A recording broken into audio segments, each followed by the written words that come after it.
is Kozman here, and today we're going to get started with our sketchbook. So you're going to need some materials out. If you have some crayons you'd like to use, you can use that as one of your color tools today, or you can use colored pencils. We'll get to those later. Or you can use markers if you'd prefer. It's completely up to you. I'm just going to set aside my coloring tools. We'll use those second. You're going to need a pencil and your sketchbook. So the first thing we're going to do is open up our sketchbook, and we're going to do a self-portrait drawing. And I would like you to do it in the vertical format. That means not the sideways way, but the top down way, the long way. This is called the portrait format in art. And we're going to do a sketch of our self-portrait. So we're doing a picture of ourselves. And now I kind of want you to tell me, what is your story? So get creative, get inventive, show me in pictures what's going on in your world. So the first thing we're going to start with is kind of frame out our paper so we understand how much we have to use. So I'm going to just draw in some diagonal lines. They're just going to come in about an inch, inch and a half maybe from the corners at a 45-degree angle, and then I'm going to connect them. And this is going to create my frame. So I have I know exactly how much space I have to draw my self-portrait. But we want to frame it out first. All right, so there's my frame. So now I know how much space I have to use. And now you got to decide, are you going to show just your head and shoulders? Are you going to show your head and shoulders and part of your chest? Or are you going to show your head and your shoulders and your belly and your legs? Or are you going to give me an entire body? You have to decide what size is best for you. I'm going to go with kind of a medium one here, and I'm going to start with the oval. Always start with the oval as your head. Always work from the top down. So I'm going to give myself the oval for my head here.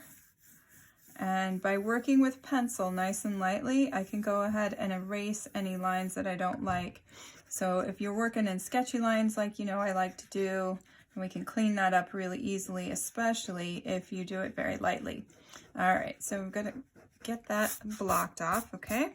And then I'm going to work on my neck. Now, don't give yourself a pencil neck here. We want to give yourself a neck that's going to hold up your shoulders, or hold up your head rather onto your shoulders.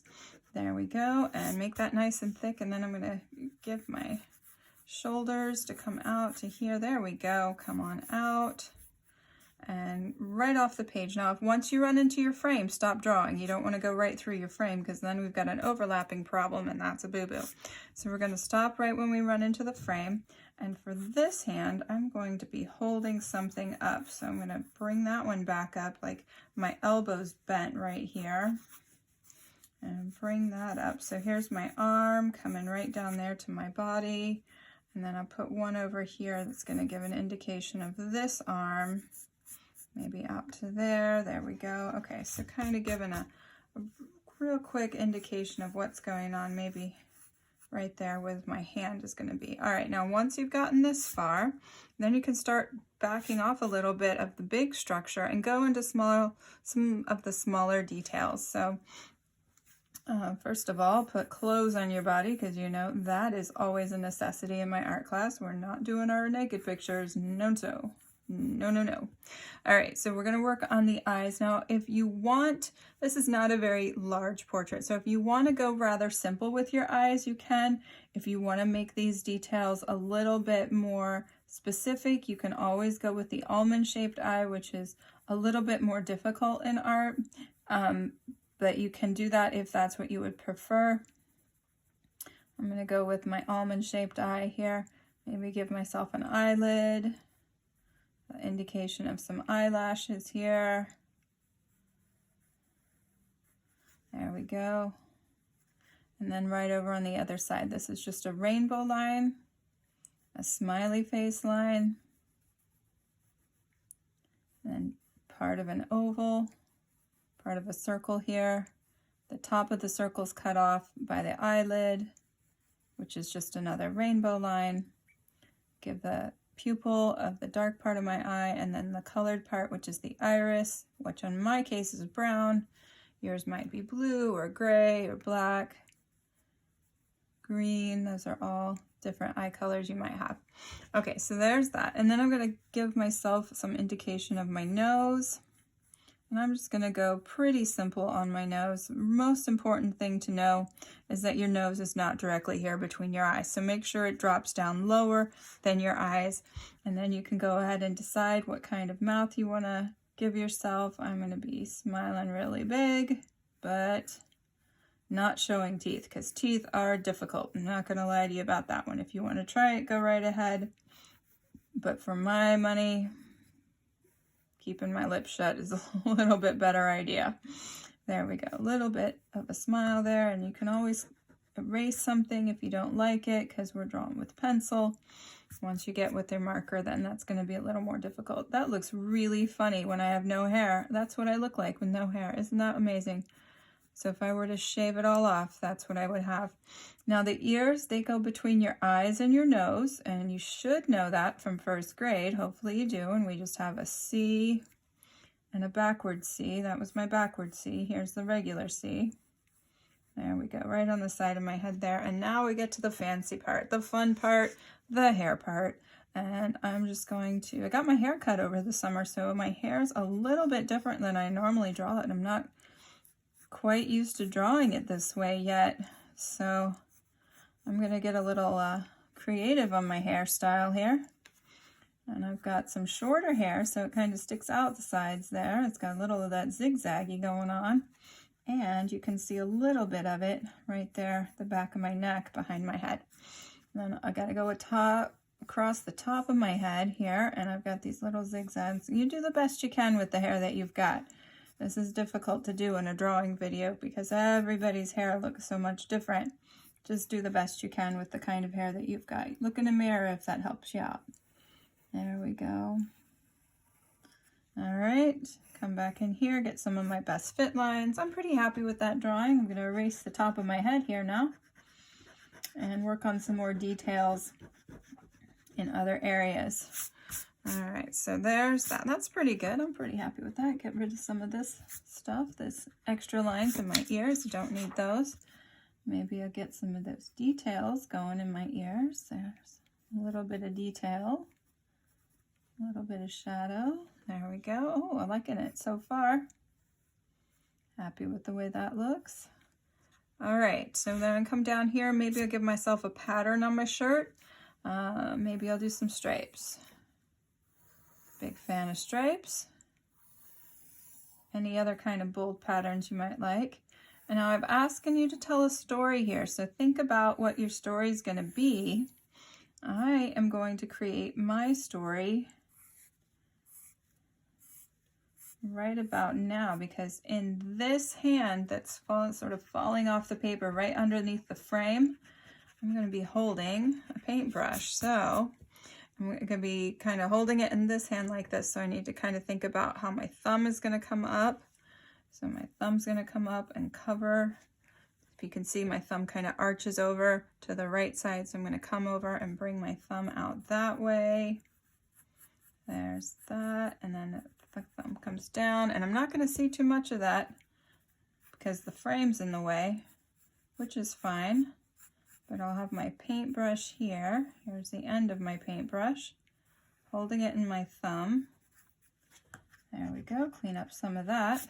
And now I'm going to continue my story in the background, and I'm going to make it look like I have a painting in the background. So I'm going to lift this up toward the background part, and I'm going to make a nice big canvas that I'm painting.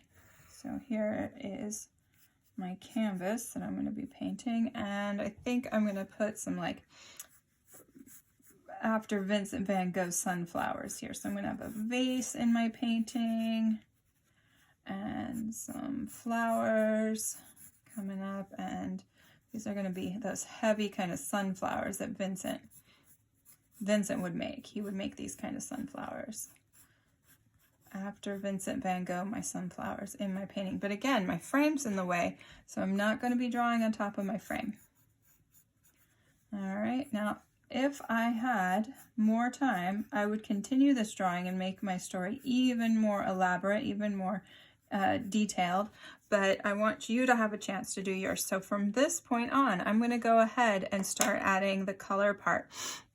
Now, whatever tools you'd like to use today, that's your choice. I'm going to go ahead and start with colored pencils, and I'm going to start by doing an outline because I think that'll make it much more obvious and clear to me what colors need to go where in my self-portrait drawing. Okay, so I'm going to start by doing my outline here on this, and I'm not going to spend the whole time doing the outlining, but you get the idea. So the more outlining you do, the better this is going to look.